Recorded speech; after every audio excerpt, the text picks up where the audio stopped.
ऐसा कोई क्वेश्चन नहीं होगा जो एग्जाम में आए और आपको ना पता हो। और यहाँ पर आपको हो गया डीऑक्सीजिनेटेड, ठीक है। तो डी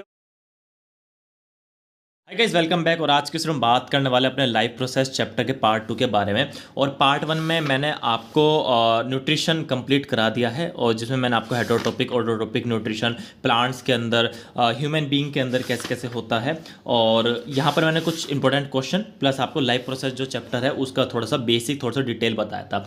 तो पार्ट 1 आपको डिस्क्रिप्शन मिल जाएगा, वहाँ पर जाकर आप चेक कर सकते हैं। तो गाइस, हम पार्ट 2 में क्या करने वाले हैं, हम पार्ट 2 में अपना स्टार्ट करेंगे रेस्पिरेशन से, राइट। तो गाइज पहले हम थोड़े से ब्लू बुक क्वेश्चन देख लेते हैं यहाँ पर, क्योंकि ये ब्लू बुक क्वेश्चन जो है काफ़ी ज़्यादा इंपॉर्टेंट होते हैं। और मेनली जब आप पार्ट 1 देखोगे तो आप ये ब्लू बुक क्वेश्चन इजीली कर पाओगे। वैसे मैं ब्लू बुक क्वेश्चन आपको यहाँ पर करा रहा हूँ। तो अपने फर्स्ट क्वेश्चन की तरफ चलते हैं। What are difference between autotrophic nutrition and heterotrophic nutrition. ये जो क्वेश्चन है काफ़ी ज़्यादा इंपॉर्टेंट है और बहुत ज़्यादा बेसिक क्वेश्चन है। तो अगर मैं डिफरेंस की बात करूँ, सिंपल अगर मैं बताऊँ, तो ऑटोट्रोपिक या autotrophs are organisms that prepare their own food through the process of photosynthesis, right. तो जो हमारे ऑटोट्रोपिक होता है वो अपना खाना खुद बनाते हैं, और with the help of photosynthesis, जिसमें वो सनलाइट लेते हैं, वाटर लेते हैं, कार्बन डाइऑक्साइड लेते हैं, और उनकी हेल्प से जो है वो स्टार्च फॉर्म करते हैं, राइट। तो ये आपका ऑटोट्रोपिक न्यूट्रिशन हो गया, जो कि ग्रीन प्लांट करते हैं, all the green plants, right. Heterotrophic nutrition क्या होता है? हेटरोटॉपिक का मतलब ये है वो ऑर्गेनिज्म जो अपना खाना खुद नहीं बना सकते, that can not prepare their own food and they depend on others for their survival या फॉर द फूड। तो इसका जो एग्जाम्पल है वो आपका एनिमल और ह्यूमन बींग होने वाला है, राइट। तो ये हमारा फर्स्ट क्वेश्चन कंप्लीट हुआ। सेकंड की बात करें, where do plant get each of raw material required for photosynthesis. तो कहीं जो फोटोसिंथेसिस होता है उसमें आपको पता है कि क्या क्या यूज़ होता है। फोटोसिंथेसिस जब होता है तो एक तो उसमें वाटर यूज़ होता है, H2O, right, carbon dioxide use होती है, और वहाँ पर जो है सो सनलाइट यूज़ होती है, राइट। तो हमारी ये चीज़ें यूज़ होती हैं फोटोसिंथेसिस के लिए जब ग्रीन प्लांट जो है वो अपना खाना बनाता है। तो कहाँ से ये चीज़ें मिलती हैं? तो H2O तो वो रूट से मिल जाती हैं, राइट। H2O भाई रूट ने वाटर एब्जॉर्ब कर लिया, तो वो H2O प्लांट को रूट से मिल गया, पानी रूट से मिल गया। Carbon dioxide with the help of the stomata की हेल्प से प्लांट को जो है वो कार्बन डाइऑक्साइड मिल गया। कार्बन डाइऑक्साइड मिलते ही वो अपना एक्सचेंज ऑफ गैस करके अपना आगे फर्दर यूज़ करेंगे। सनलाइट वो सिंपली, राइट, क्लोरोफिल की हेल्प से जो ग्रीन प्लांट रहता है वो सनलाइट को एब्जॉर्ब कर लेते हैं। तो ये इस तरीके से जो है प्लांट वो रॉ मटेरियल लेता है और अपना खाना खुद बनाता है। नेक्स्ट बात करते हैं थर्ड के बारे में। नेक्स्ट क्वेश्चन है हमारा question number third, what is the role of the acid in our stomach. तो बहुत ज़्यादा इंपॉर्टेंट क्वेश्चन है, एसिड का रोल क्या है हमारे स्टोमक के अंदर। तो कहीं जो एसिड है, सबसे पहला तो रोल ये है कि वो हार्मफुल बैक्टीरिया को जो है वो किल कर देता है। सो एसिड किल हार्मफुल बैक्टीरिया, राइट। एक तो ये हमारा पहला पॉइंट हुआ। सेकंड पॉइंट क्या है? Acid make the stomach habitat acidic, right. Acidic बना देता है जो भी फूड आता है, जो कि वो कुछ एंजाइम जो है वो एक्टिवेट कर देता है, राइट। अगर मैं बात करूँ, जो पेप्सिन होता है, पेप्सिन हेल्प करता है प्रोटीन के डाइजेशन में। तो वहाँ पर जो है वो एसिड का बहुत बड़ा रोल होता है यहाँ पर, राइट। या जो बॉडी एसिड यूज़ करती है, जैसे हाइड्रोक्लोरिक एसिड है जो कि हमारे स्टोमक में पाया जाता है, ठीक है। तो हम यहाँ पर HCl एक बहुत इंपॉर्टेंट एसिड है जो कि हमारे डाइजेशन में हेल्प करता है। फोर्थ पॉइंट है, what is the function of digestive enzyme. Digestive enzyme के फंक्शन क्या होता है?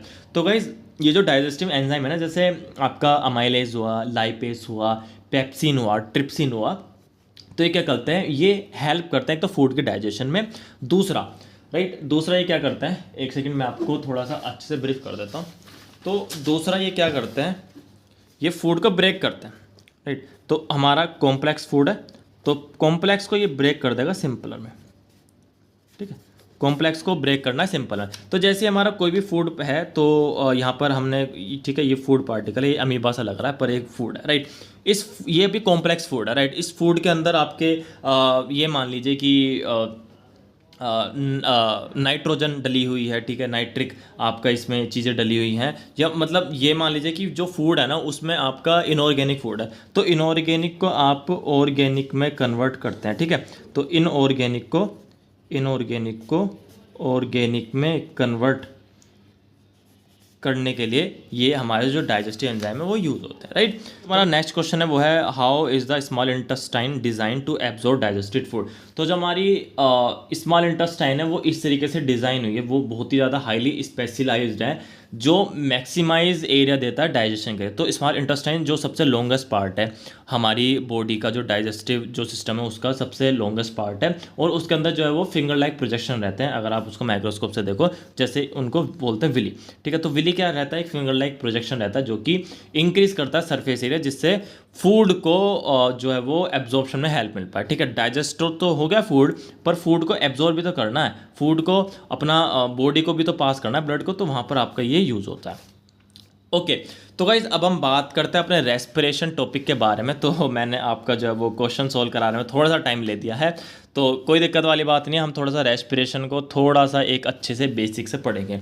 तो गाइज स्टार्ट करते हैं। We have discussed nutrition in organism in the last section. तो हमें पता है कि हमने अभी लास्ट सेक्शन में न्यूट्रिशन काफ़ी ज़्यादा डिस्कस करा है पार्ट फर्स्ट में, जो कि आपको डिस्कशन मिल जाएगा। The food material taken in during the process of nutrition is use in cell to provide energy. तो जो भी हम फूड मटेरियल लेते हैं न्यूट्रिशन के प्रोसेस में, तो फूड हम खाना क्यों खाते हैं, पहले सबसे पहले बताओ खाना हम क्यों खा रहे हैं। खाना फूड हम इसलिए ले रहे हैं कि जिससे हमारी बॉडी को ताकत मिले, जिससे हम डे टू डे लाइफ के काम कर पाए। देखो कभी कभी ऐसा होता है कि भाई हम कुछ नहीं खाते तो किसी को कमजोरी आ जाती है, चक्कर आने लगते हैं, ठीक है, बॉडी को फूड की रिक्वायरमेंट है।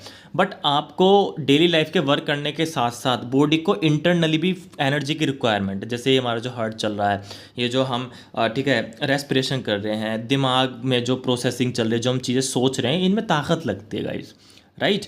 तो इस बॉडी का जो इंटरनल जितना भी प्रोसेस है उसको करने के लिए फूड बहुत ज़्यादा जरूरी है। इसलिए कहते हैं कि भाई ऐसा फूड खाना चाहिए जो दिमाग के लिए अच्छा हो, राइट, ऐसा फूड खाना चाहिए जो हार्ट के लिए अच्छा हो, ऐसा फूड खाना चाहिए जो किडनी के लिए अच्छा हो। तो जितने भी हमारे ऑर्गन हैं, जितने भी हमारी चीज़ें हैं, उनको फूड की ज़रूरत होती है, जिससे वो अपना फर्दर प्रोसेस कर पाते हैं। Diverse organisms do this in different ways, ठीक है। ओके नेक्स्ट बात करते हैं। Some use oxygen to break down glucose completely into carbon dioxide and water. Glucose को ब्रेक डाउन कर रहे हैं, राइट। तो कुछ ऑर्गेनिज क्या होते हैं, वो ग्लूकोज को ब्रेक डाउन करते हैं कार्बन डाइऑक्साइड वाटर में, किसकी, ऑक्सीजन की हेल्प से। अगर ऑक्सीजन नहीं मिलेगी तो ग्लूकोज जो ब्रेक डाउन नहीं हो पाएगा और एनर्जी नहीं मिल पाएगी, राइट, इन ऑल केसेस। अच्छा अब हम ब्रेक डाउन की बात चलिए, तो पहला स्टेप क्या होगा, first step is to break down the glucose a 6 carbon molecule into the 3 carbon molecule.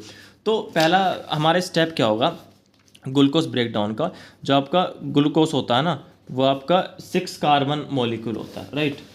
तो मैं अच्छे से आपको यहाँ पे बता देता हूँ। तो ये होता है C6H12O6, ये 6 कार्बन मोलिक्यूल है।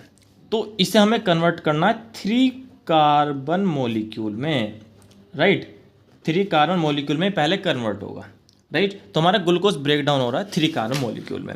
तो 3 कार्बन मोलिक्यूल, तो 6 carbon molecule into 3 carbon molecule called pyruvate, ठीक है। तो पायरुवेट क्या होता है, ये आपका 3 कार्बन मोलिक्यूल होता है। This process take place in the cytoplasm, ये साइटोप्लाज्म में होता है। तो अगर कभी कभी 1 मार्क में क्वेश्चन आने लगे तो आपको ये चीज़ें लिख देनी है कि भाई ये कहाँ होता है, तो साइटोप्लाज्म आपको लिखना है। फर्दर द पायरुवेट में convert into the ethanol and carbon dioxide. जो पायरुवेट बना, ठीक है, जो 3 कार्बन मॉलिक्यूल बना, वो कन्वर्ट होगा इथेनॉल और कार्बन डाइऑक्साइड में। इथेनॉल आपको पता ही है, जब मैं कार्बन कंपाउंड चैप्टर पढ़ाऊंगा ना, राइट, एक बार कमेंट कर देना मुझे कि भाई कार्बन कंपाउंड चैप्टर बता दो, तो गाइस ऐसा बता दूंगा चैप्टर, मतलब ये मान लो कि एग्जाम में full number, carbon ends compound आया, भाई जी क्या हुआ, पूरे नंबर आ गए, ठीक है। तो ये मैं आपको कार्बन कंपाउंड में बताऊंगा, एक्चुअली इथेनॉल, मिथेनॉल, ठीक है, प्रोपेनॉल, ईथ, मिथ, प्रोट, ब्यूट, ये सारी चीज़ बताऊंगा। बट अभी समझ लो कि इथेनॉल का फॉर्मूला क्या होता है, ये होता है C2H5OH। तो C2H5OH में कन्वर्ट हुआ, एक कार्बन डाइऑक्साइड में कन्वर्ट हुआ। This process take place in yeast during fermentation. तो फर्मेंटेशन के दौरान क्या होता है कि आपका जो 3 कार्बन मॉलिक्यूल जो होता है पायरुवेट, वो इथेनॉल और कार्बन डाइऑक्साइड में कन्वर्ट होता है। नेक्स्ट बात करते हैं। Since this process take place in the absence of oxygen, तो ऑक्सीजन की एब्सेंस में कौन सा प्रोसेस होता है, अनारोबिक। तो अब कोई आपसे पूछने लगे कि जी अनारोबिक रेस्पिरेशन क्या है, तो anaerobic respiration it is the process take place in the absence of oxygen या air, right. Break down the pyruvate using the oxygen take place in the mitochondria. अगर पायरुवेट ब्रेक डाउन हो oxygen की help से तो mitochondria में होता है, और ऑक्सीजन की एब्सेंस में हो तो वो आपका क्या होता है, यहाँ पर आगे मैं आपको बता दूंगा कि वो किस में कन्वर्ट होता है। बट ये ध्यान रखना कि जब वो टूटता है तो साइटोप्लाज्म में ब्रेक डाउन होता है पायरुवेट हमेशा। अगर ऑक्सीजन की प्रेजेंस में हो तो माइटोकॉन्ड्रिया में होगा। चलो नेक्स्ट बात करते हैं। Process break up the 3 carbon pyruvate molecule to give the 3 molecule of carbon dioxide. Other product of is water. Since the process take place in the presence of the air is called the aerobic. तो जो air की presence में होता है वो आपका aerobic होता है, जो एयर के एब्सेंस में होता है वो आपका एनारोबिक होता है। तो गाइस मैं ये चीज़ें आपको बता रहा हूँ, थोड़ी सी ठीक है बोरिंग लग रही होगी, मैं आपको इसके थ्रू बताता हूँ क्या होता है। देखो हमारे पास 6 कार्बन मॉलिक्यूल था, राइट। साइटोप्लाज्म में गया, पायरुवेट में कन्वर्ट हो गया 3 कार्बन मॉलिक्यूल। साइटोप्लाज्म में गया, पायरुवेट में कन्वर्ट हुआ 3 कार्बन मॉलिक्यूल और एनर्जी यहाँ पर बनी। अब 3 चीज़ है, या तो एब्सेंस होगी ऑक्सीजन की, या ऑक्सीजन की कमी होगी, या प्रेजेंस होगी। एब्सेंस मतलब ऑक्सीजन होगी नहीं, तो यीस्ट में होता है जिसमें आपका इथेनॉल, कार्बन डाइऑक्साइड और एनर्जी बनता है, राइट। नेक्स्ट बात करते हैं लैक ऑफ ऑक्सीजन, जिसमें आपका लैक्टिक एसिड और एनर्जी बनता है।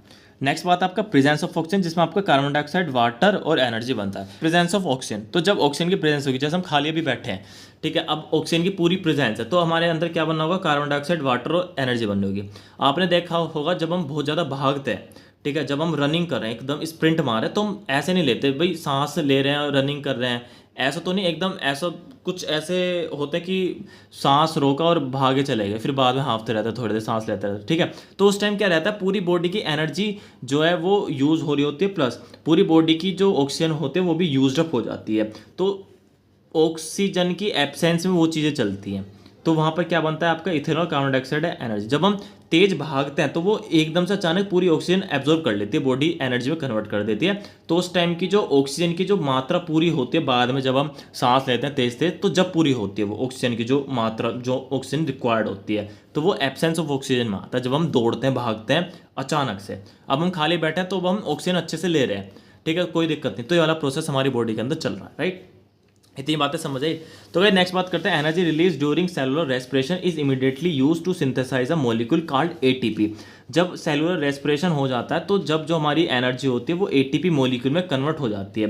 तो गाइस एटीपी ही है जो मतलब एक तरीके का एनर्जी फाइनल जो प्रोडक्ट बनता है ना एनर्जी का, जो सेल में जाता है वो एटीपी जाता है, जो कि एक तरीके का फ्यूल है। जैसे आग जलाने के लिए लकड़ी यूज़ करते हैं, तो बॉडी में ताकत लाने के लिए, बॉडी को जो एनर्जी दे रहा है, जो मैं अभी बोल रहा हूँ, ठीक है, ये मैं भी अपनी एनर्जी लगा रहा हूँ, राइट। इसलिए ठीक है, इस वीडियो को शेयर और लाइक जरूर कर देना, क्योंकि बहुत ताकत लगती है, बहुत एनर्जी लगती है पूरा चैप्टर समझाने में, राइट। तो मैं भी अभी जो एनर्जी यूज़ कर रहा हूँ वो भी एटीपी की फॉर्म में यूज़ कर रहा हूँ, राइट। तो which is used to fuel all the activity in the cell, right. The process of ATP is break down the giving a fixed amount of energy. तो जो एटीपी है ना, फिक्स्ड अमाउंट ऑफ एनर्जी, जो कि एक exothermic reaction take place होती है cell के अंदर। Exothermic reaction, absorption of energy, right. Cell energy absorb कर रहा है एटीपी, फिर पूरी बॉडी में ट्रांसफ़र कर रहा है एनर्जी, ठीक है, जिससे मैं अपने डेली लाइफ के वर्क भी कर पा रहा हूँ, जिससे मेरी बॉडी को, दिमाग को भी एनर्जी मिल रही है, मेरे हार्ट को भी, मेरे लीवर को, मेरी किडनी को, जिससे सारे ऑर्गन भी अच्छे से वर्क कर रहे हैं और एक ऑर्गेनिज्म भी अच्छे से वर्क कर रहा है, राइट। तो ये आपका कंप्लीटली गाइज यहाँ पर मैंने आपको कन्वर्ट करके बता दें कि एक्चुअली क्या क्या होता है, क्या क्या चीज़ें ब्रेक डाउन हो रही है, क्या क्या चीज़ें ब्रेक डाउन नहीं हो रही है। तो मेन चीज़ आपको ये रखनी कि ग्लूकोज जो तभी ब्रेक डाउन होगा जब वहाँ पर ऑक्सीजन की अच्छी प्रेजेंस होगी और वो पहले पायरुवेट में कन्वर्ट होगा, फिर आपके 3 चीज़ें होंगी, absence of oxygen, lack of oxygen और प्रेजेंस ऑफ ऑक्सीजन, राइट। तो जब भी अच्छी अमाउंट ऑफ एनर्जी अगर आपको चाहिए, तो मैं एक चीज़ आपको बता रहा हूँ, ऑक्सीजन की प्रेजेंस जरूर होनी चाहिए, क्योंकि ग्लूकोज अच्छा ब्रेक डाउन ऑक्सीजन की प्रेजेंस में होता है, राइट। ओके, स्टार्ट करते हैं अपने नेक्स्ट की तरफ। Since the aerobic respiration pathway depend on oxygen, बिल्कुल। तो एरोबिक और अनारोबिक हमने यहाँ पर चीज़ें पढ़ी। एरोबिक क्या है, जो प्रेजेंस ऑफ ऑक्सीजन में हो, और अनारोबिक जो लैक ऑफ ऑक्सीजन में हो। तो यहाँ पर एब्सेंस ऑफ ऑक्सीजन में क्या क्या चीज़ें बन रही है आप ये लिख सकते हो, और प्रेजेंस ऑफ ऑक्सीजन में क्या क्या चीज़ें बन रही है आप यहाँ पर लिख सकते हो, राइट।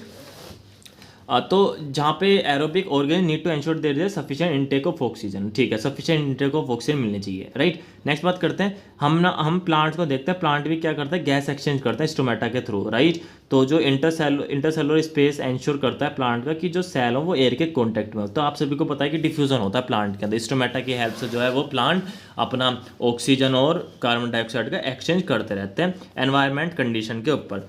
नाइट में क्या होता है, when there is no photosynthesis, जब फोटोसिंथेसिस नहीं होता है, क्योंकि फोटोसिंथेसिस कब होगा, सनलाइट की प्रेजेंस और सनलाइट नाइट में है नहीं, तो अकरे carbon dioxide eliminate is the major exchange activity going on. तो carbon dioxide elimination major activity है जो रात में होती है। ड्यूरिंग द डे जो कि कार्बन डाइऑक्साइड जनरेट होती है ड्यूरिंग द रेस्पिरेशन, ठीक है, रेस्पिरेशन के दौरान जो कार्बन डाइऑक्साइड जनरेट होती है वो यूज़ हो जाती है फोटोसिंथेसिस, क्योंकि प्लांट को तो कार्बन डाइऑक्साइड चाहिए, कार्बन डाइऑक्साइड ली और अपना स्टार्ट कर दिया खाना बनाना, राइट। भाई हमें क्या लगता है, हम तो गैस ऑन करा, ठीक है, तेल नमक मिर्च धनिया कितनी सारी चीज़ें करते हैं, प्लांट को बस सनलाइट मिली और भैया खाना बनाना चालू, बहुत बढ़िया। ठीक है, jokes apart, there is no carbon dioxide release, instead oxygen release is the major event at this time. तो गाइज जब कार्बन डाइऑक्साइड बची नहीं, प्लांट ने सब ले ली, तो प्लांट ऑक्सीजन रिलीज करेंगे, तो इस टाइम ऑक्सीजन की मात्रा ज़्यादा होती है। तो सुबह के टाइम आप इसलिए कहते हैं कि भाई सुबह के टाइम ऑक्सीजन की मात्रा बहुत होती है एनवायरनमेंट में गाइज। ठीक है, animal have involve different organ to take up the oxygen. तो गाइज ऑक्सीजन जो होता है वो एनिमल के अंदर काफ़ी अच्छे अच्छे ऑर्गन होते हैं, राइट। जैसे हमारे अंदर लंग्स दिए हुए हैं, फिश के अंदर गिल्स दिए हुए हैं। तो फिश और ह्यूमन बींग के बारे में अब हम बात करेंगे कि एक्चुअली ये चीज़ें हो क्यों रही हैं। ओके, तो गाइज नेक्स्ट बात करते हैं, terrestrial animal can breathe the oxygen in the atmosphere. जो टेरेस्ट्रियल एनिमल होते हैं वो ऑक्सीजन ब्रीथ कर पाते हैं ईजिली, मतलब हम एटमोसफेयर में सांस ले पा रहे हैं। बट कुछ ऐसे ऑर्गेनिज्म होते हैं जो हमारे पानी में रहते हैं, वो तो ऐसे हवा में सांस नहीं ले सकते, उनको तो पानी में सांस लेना पड़ेगा, राइट। तो but animal that live in water need to use oxygen dissolve in water. तो जो एनिमल होते हैं वो पानी में सांस लेते हैं, बट पानी में भी तो ऑक्सीजन होती है। पानी का फॉर्मूला क्या होता है, H2O, और ये ऑक्सीजन क्या है, ये भी तो पानी में डिजोल्व है, ऑक्सीजन, राइट। H2O का मतलब क्या, हाइड्रोजन और ऑक्सीजन, तो ऑक्सीजन पानी डिजोल्व है। तो कुछ ऑर्गेनिज्म ऐसे रहते हैं जो पानी में घुली ऑक्सीजन लेते हैं। नेक्स्ट बात करते हैं, the amount of dissolve oxygen is fairly low compare to the amount of oxygen in the air. अच्छा, एयर में जो ऑक्सीजन है और पानी में जो ऑक्सीजन है, तो एयर में जो ऑक्सीजन की मात्रा ज़्यादा है as compare to water, right. अगर हम एनवायरनमेंट की बात देखें तो हवा में ऑक्सीजन ज़्यादा है एज कंपेयर टू पानी के अंदर। तो अब आप ये चीज़ देखना, जो रेट ऑफ ब्रीथिंग होती है ना एक्वेटिक, मतलब पानी वाले जो ऑर्गेनिज्म के अंदर जो सांस लेने की जो रेट होती है वो ज़्यादा होती है, क्योंकि वहाँ पर ऑक्सीजन कम है तो उन्हें ज़्यादा ऑक्सीजन चाहिए, तो थोड़े ज़्यादा तेज सांस लेते हैं जो पानी में रहते हैं। और जो टेरेस्ट्रियल जो मतलब लैंड पर रहते हैं उनको ज़्यादा जल्दी सांस लेने की जरूरत नहीं पड़ती, क्योंकि अच्छी सप्लाई मिलती है ऑक्सीजन की। Fish take in water through their mouth and the force the pass gills where the dissolve oxygen is taken by the blood. तो वही चीज़ मैंने आपको बताई है। तो ये काफ़ी ज़्यादा मतलब क्वेश्चन भी आता है कि भाई जो ऑर्गेनिज्म है वो पानी वाले जो है वो तेज सांस के रहते हैं, तो उसका रीज़न यही है। ओके, ओके, तो स्टार्ट करते हैं नेक्स्ट। ओके, तो गाइज नेक्स्ट बात करते हैं इन ह्यूमन बींग। तो ये वाला थोड़ा पार्ट आपका ज़्यादा इंपॉर्टेंट है। In human being air is taken into the body through the nostril. तो नोस्ट्रिल नाक से, ह्यूमन बॉडी के अंदर नाक से सांस लेते हैं, ठीक है।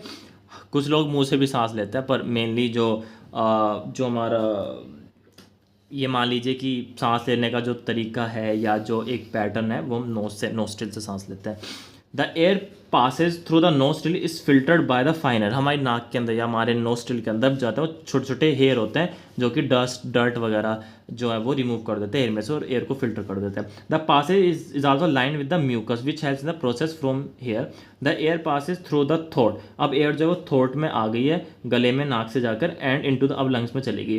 Rings of cartilage are present in the throat. अब थ्रोट के अंदर क्या होता है, ऐसे रिंग्स ऑफ कार्टिलेज प्रेजेंट होता है इस तरीके से, ठीक है। अपने थ्रोट पे अगर आप हाथ लगा के देखोगे तो इस तरीके का एक रिंग से बनी होगी, रिंग्स ऑफ कार्टिलेज। ये क्या इंश्योर करते हैं कि वो रिंग्स ऑफ कार्टिलेज होती है वो कोलैप्स ना हो, ठीक है, वो चिपके ना।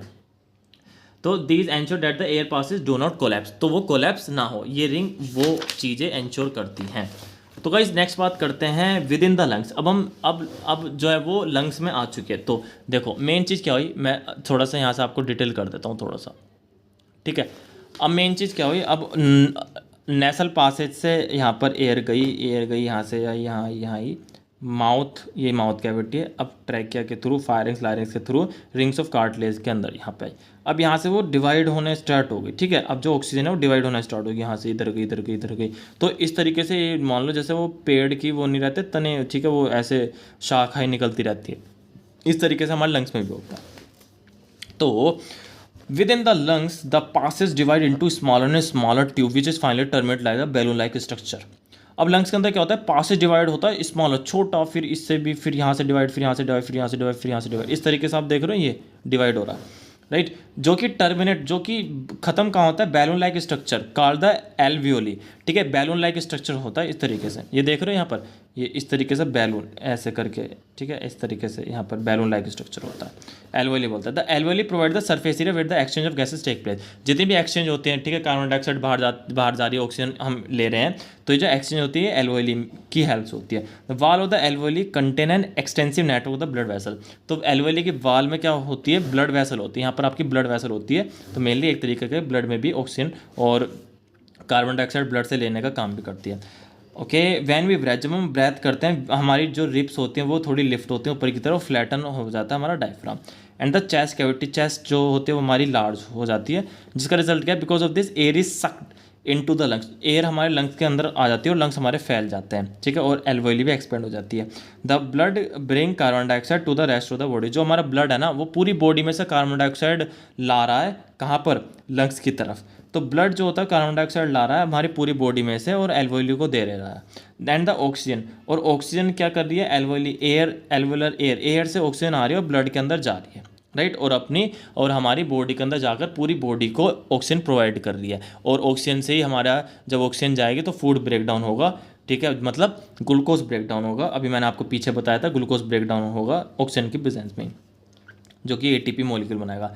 गाइज मैं सच बता रहा हूँ, ये एक्सप्लेनेशन बहुत ज़्यादा, ठीक है, ये कहीं नहीं मिलेगी एक्सप्लेनेशन जो मैं आपको बता रहा हूँ। एग्जाम पॉइंट ऑफ व्यू के लिए लाइन बाय लाइन पढ़ रहे हो ना, तो लाइन बाय लाइन अगर आप चीज़ें पढ़ रहे हो तो एग्जाम में कोई भी आपके नंबर नहीं काट सकता, और ऐसा कोई क्वेश्चन नहीं होगा जो एग्जाम में आए और आपको ना पता हो।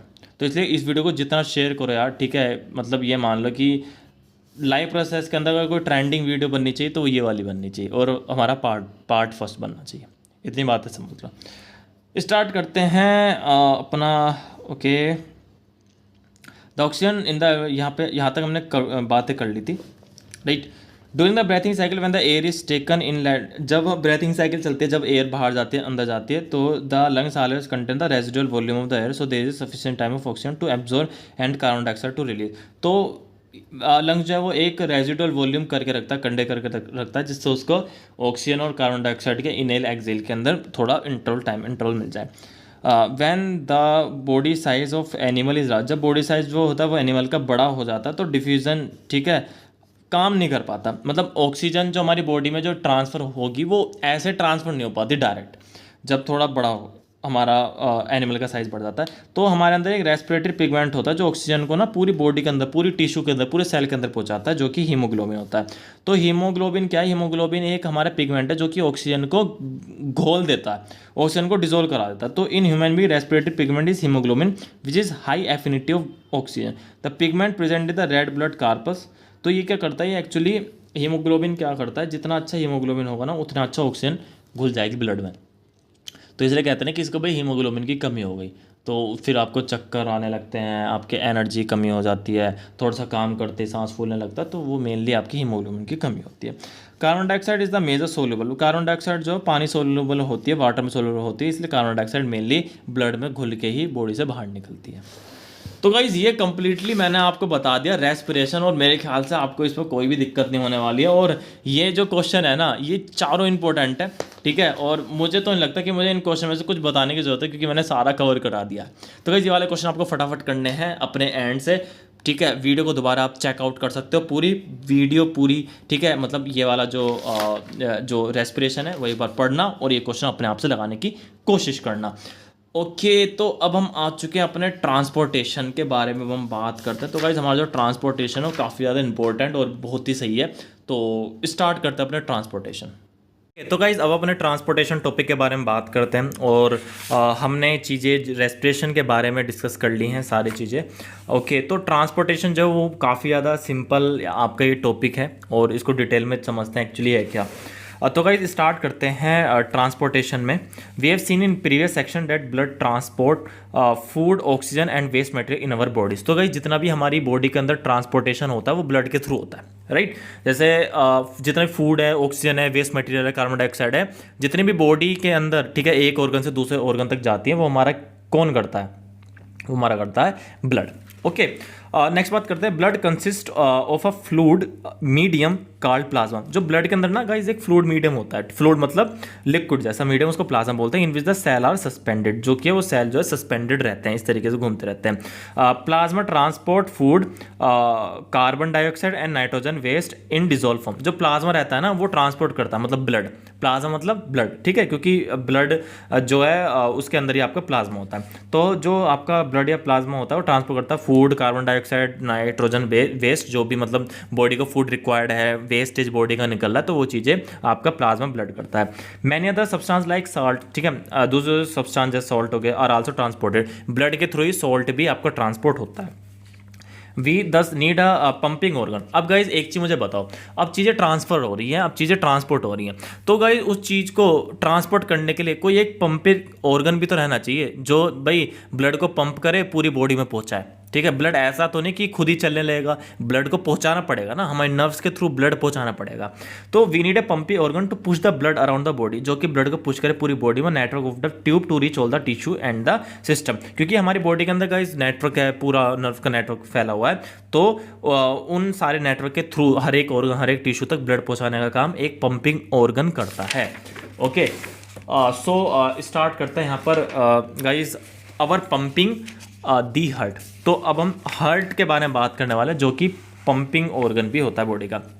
तो हार्ट जो है वो एक आपकी मस्कुलर ऑर्गन है, जो हार्ट है ना वो आपकी एक मस्कुलर ऑर्गन है, as big as our fist, ठीक है। जैसे अगर आप ये मुट्ठी बंद कर लो इस तरीके से, तो जितनी आपकी ये, ठीक है, हैंड होगा, ठीक है, बंद करने के बाद उतना उसका साइज होता है। Because both oxygen and carbon dioxide have to be transport by the blood, क्योंकि ऑक्सीजन और कार्बन डाइऑक्साइड ट्रांसपोर्ट होते हैं ब्लड के through. The heart has different chamber, heart के अंदर डिफरेंट डिफरेंट चैम्बर होते हैं to prevent the oxygen rich blood mixing with the blood containing carbon dioxide. हमारा ब्लड गाइस दो तरीके का होता है, एक तो ऑक्सीजन रिच होता है, एक कार्बन डाइऑक्साइड रिच होता है, मतलब कार्बोनेटेड, या फिर जिसमें कार्बन डाइऑक्साइड रहते हैं ब्लड है। एक ऑक्सीजनेटेड ब्लड होता है। ऑक्सीजनेटेड ब्लड क्यों होता है, वो आपका जिसमें ऑक्सीजन, ठीक है, डिजोल्व होती है, वो डीऑक्सीजनेटेड ब्लड होता है। जिसमें कार्बन डाइऑक्साइड होती है वो डीऑक्सीजनेटेड ब्लड होता है। Like blood containing carbon dioxide, the carbon dioxide rich blood has to reach the lungs for the carbon dioxide to be removed, ठीक है। तो गाइज मैं इस चीज़ को थोड़ा सा अच्छे से बताता हूँ। एक मैंने एक्चुअली क्या करा है यहाँ पर, मैंने एक आपको समझाने के लिए एक अच्छे से डायग्रामेटिकली रिप्रेजेंटेशन करा है, ठीक है। तो ये रिप्रेजेंटेशन आप एक बार गो थ्रू करो और मैं आपको बताता हूँ एक्चुअली हुआ क्या। देखो गाइज हमारे पास सबसे पहले क्या है, यहाँ पर हमारा लंग्स, ठीक है। तो हमारे पास यहाँ पर है लंग्स। तो लंग्स क्या करता है, लंग्स का मेन काम क्या है, लंग्स का मेन काम क्या है कि ब्लड को क्या करता है, ठीक है, जस्ट अ मिनट, एक सेकेंड।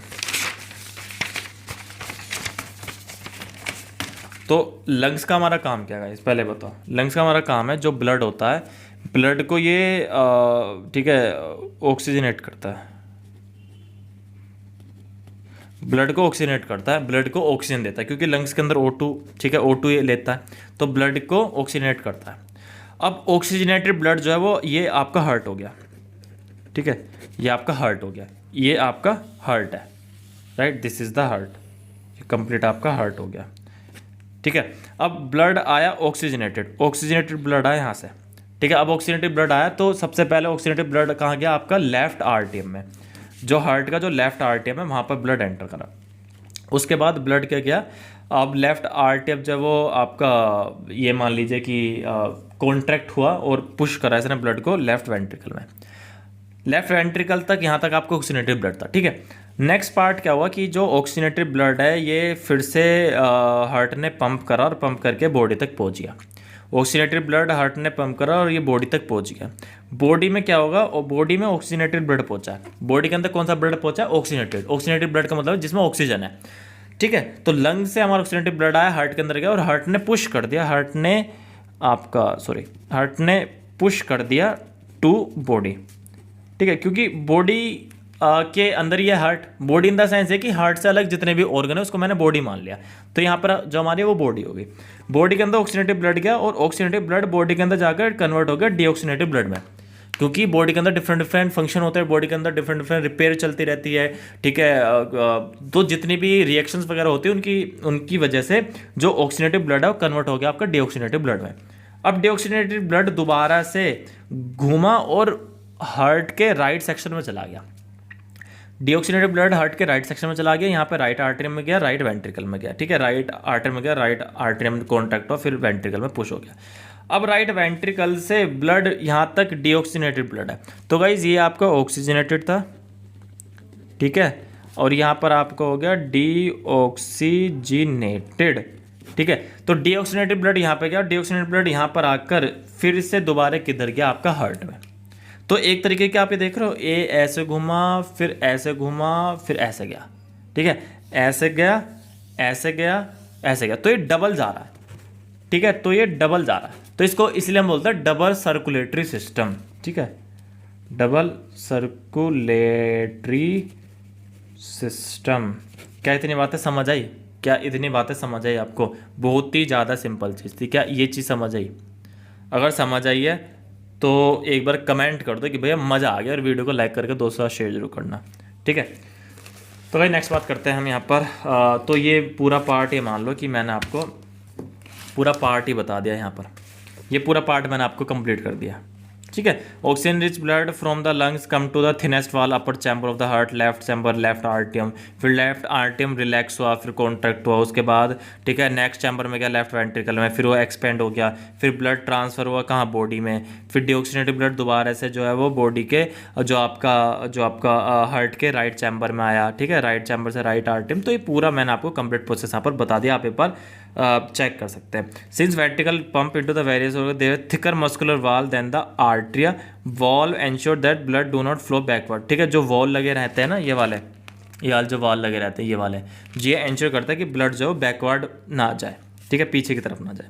नेक्स्ट बात करते हैं oxygen enter the blood in a lungs, the separation of the right side and left side of the heart is useful. ये जो सेपरेशन कर रखा है ना गाइस, ये वाला, ये जो सेपरेशन कर रखा है ये यूजफुल है, जिससे ऑक्सीजनेटेड डीऑक्सीजनेटेड मिक्सअप ना हो, राइट। Such separation also allow highly efficient supply of the oxygen, highly efficient supply हो रही है ऑक्सीजन की टू द बॉडी।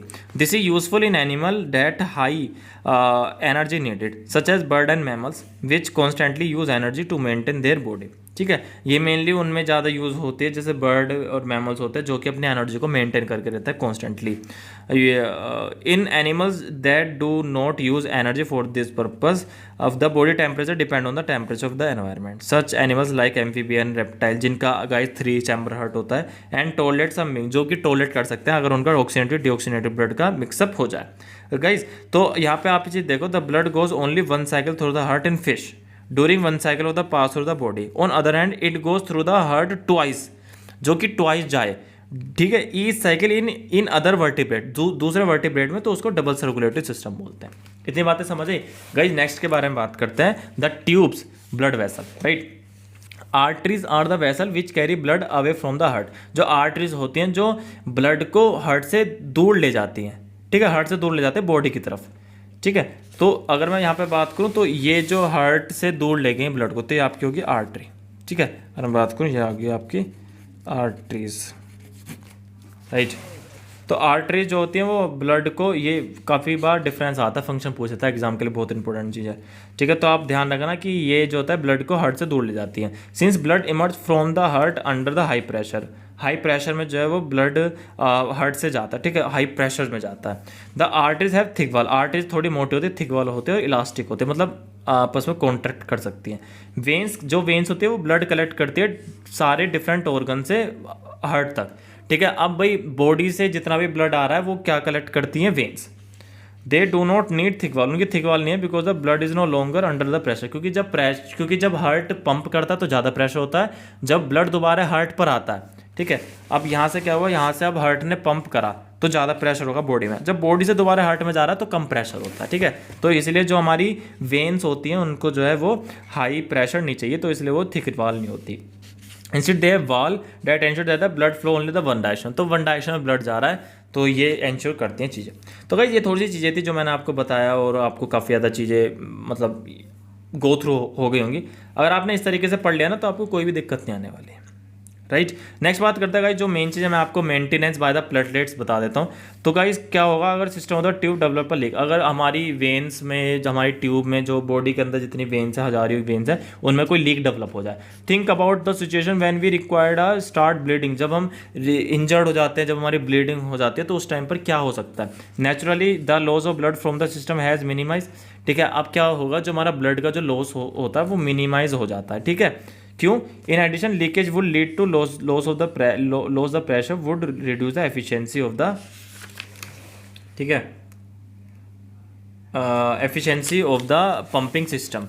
तो गाइज आपको पता है अगर ब्लड लॉस हो गया या कहीं लीक डेवलप हो गया तो ब्लड की जो एफिशिएंसी है, जो प्रेशर है, वो खत्म हो जाएगा। ब्लड खत्म हो गया तो ह्यूमन बीइंग भी नहीं रहेगा ना।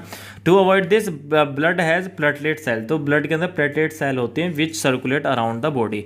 तो ब्लड के अंदर क्या होते हैं, प्लेटलेट्स नाम के होते हैं, जो कि मान लो कि लीकेज वगैरह को, ठीक है, ये ठीक कर देते हैं। जैसे कोई भी ब्लड बह रहा, कोई कट लग गया, खून बह रहा, तो खून बंद हो जाता है निकलना, ठीक है। हमारी वेन्स में छेद हो गया तो वो छेद बंद हो जाती है। And plug the legs by the help in the clotting, ये क्लोटिंग करने काम आती है। तो अगर बात करें प्लेटलेट्स का फंक्शन क्या है, ये क्या करती हैं, ये they help in the clotting the blood at the point of the injury. तो आप ये चीज़ें लिख सकते हो। नेक्स्ट बात करते हैं लिम्फ के बारे में। There is another type of fluid also involve the transportation, this is called the lymph or tissue fluid, ठीक है। हमारे पास एक तरीके का और फ्लूइड होता है, उसको हम लिम्फ बोलते हैं, जो कि ट्रांसपोर्टेशन में यूज़ होता है। बट हाँ, ये आपका कलरलेस होता है। जैसे ब्लड तो आपका रेड होता है, ये कलरलेस होता है। थोड़ा pores present in the wall of the capillary some amount of the plasma protein, ये एक्चुअली प्रोटीन के होते हैं, ब्लड सेल होते हैं, और इंटरसेलुलर स्पेस जो होता है इनके टिश्यू में ज़्यादा होता है, ठीक है। It is similar to the plasma of the blood but colourless, ये कलरलेस होती है, ब्लड के प्लाज्मा जैसी होती हैं बट कलरलेस होती है, right. And less contain the less protein होता है बट कम होता है। Lymph drain into the lymphatic capillaries from the intercellular space which join the form the large lymph vessels that finally open to the large veins. Lymph carry digestion, absorb fat the intestine and drain the excess fluid the extracellular space back to the blood. तो guys जितने भी spaces होते हैं, ठीक है, capillaries के अंदर, और ये आपका जो फ्लूइड होता है, ये आपका एक तरीके का वाइट फ्लूइड होता है, ठीक है। एक वाइट फ्लूइड भी होता है आपकी बॉडी के अंदर। जब आपका कट लग जाता है तो एक पानी पानी सा निकलता है ना, वो आपका लिम्फ होता है। तो गाइज ये चीज़ें मैंने आपको डिस्कस कराई और आई होप आपको ये चीज़ें समझ आई होंगी। तो गाइज हम क्या करते हैं, ये नेक्स्ट पार्ट को थोड़ा पार्ट में रखते हैं और ट्रांसपोर्टेशन में आपको पार्ट 3 में बताता हूँ, राइट। तो ट्रांसपोर्टेशन रह गया हमारा, ट्रांसपोर्ट ऑफ वाटर रह गया, और हमारा एक्सक्रीशन वाला पार्ट रहेगा, ठीक है। तो ये हम नेक्स्ट वीडियो में डिस्कस करेंगे और मैं आपको कुछ इंपॉर्टेंट एनसीईआरटी के क्वेश्चन भी बताऊंगा। तो गाइज नेक्स्ट वीडियो में आपसे मिलते हैं। Thank you so much, bye bye, take care, goodbye, see you soon in the next video, bye bye.